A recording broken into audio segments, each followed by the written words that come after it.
gonna be great. You do this. Hey, just, you got this. We talked about this, you got this. Ain't no big deal. Or you can take my advice. It's not your turn. Here we go. You can't laugh. Stop laughing. You're a chipmunk queen.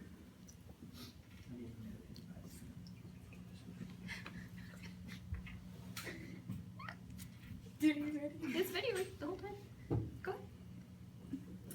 The book Concussions and Our Kids, written by Robert Cantu, tells us the story about Nathan Stiles.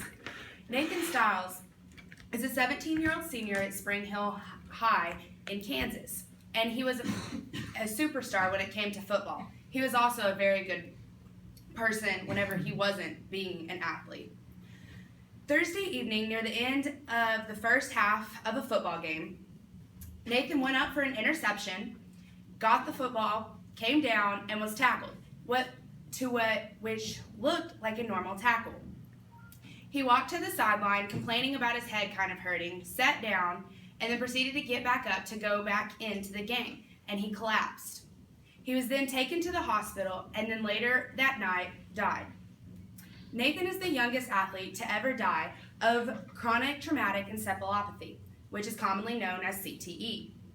No child, teenager, or college student should ever have to suffer from CTE. Dr. Bennett Amalo is the doctor that first discovered CTE in football players. He has since furthered his research to figure out how it happens and how it can be prevented. CTE is caused because of concussions. So today, I'm going to explain to you what exactly CTE is, the rules on concussions at the collegiate football level, and how they should be changed and improved. Concussions are a real and serious thing.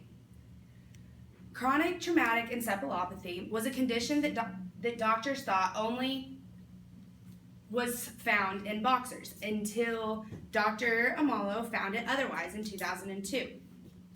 CTE is a progressive degenerative disorder in which causes the brain to deteriorate. The brain of an individual who suffers from CTE gradually deteriorates and then will end up losing its mass. The Brain Research Institute states that some symptoms of CTE are life-changing effects for both the family and the individual.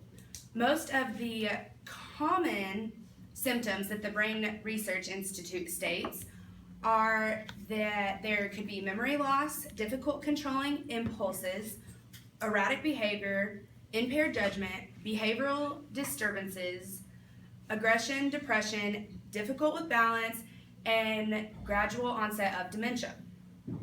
Concussions are the reason people develop CTE. Concussions at the collegiate level are pretty plain and simple when it comes to their rules and their policies. The NCAA Sports Medicine Handbook, Guideline 21, over sports-related concussion states 4 main policies, which are 1, an annual process that ensures student-athletes are educated about the signs and symptoms of concussions. 2, a process that ensures a student-athlete who exhibits signs, symptoms, or behaviors consistent with a concussion shall be removed from athletic activity and evaluated by a medical staff member with the experience of evaluation of concussions. 3, a policy that a student-athlete diagnosed with a concussion should be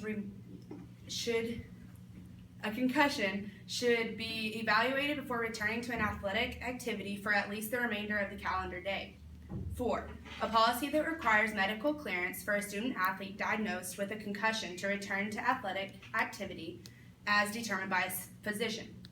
These rules were created by healthcare professionals, doctors, and athletic trainers.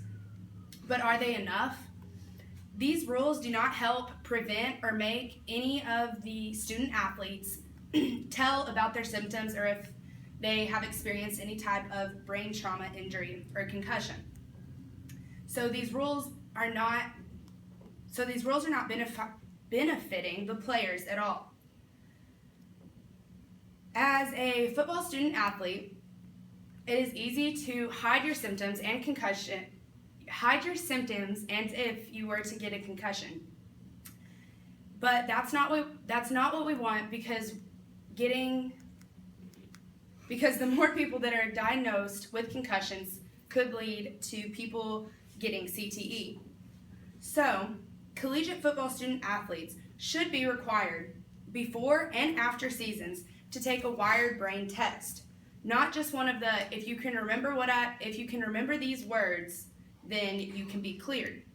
This wired up brain test should be able to detect any small concussion or brain injury to the head, which will allow trainers and doctors to make a plan to make sure that it does not progress in any way.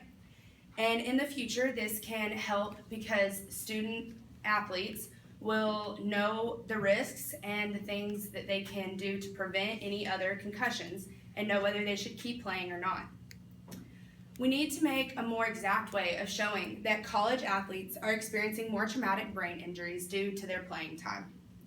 So I've told you about CTE and how it is developed because of concussions, which occur because of traumatic hits to the head.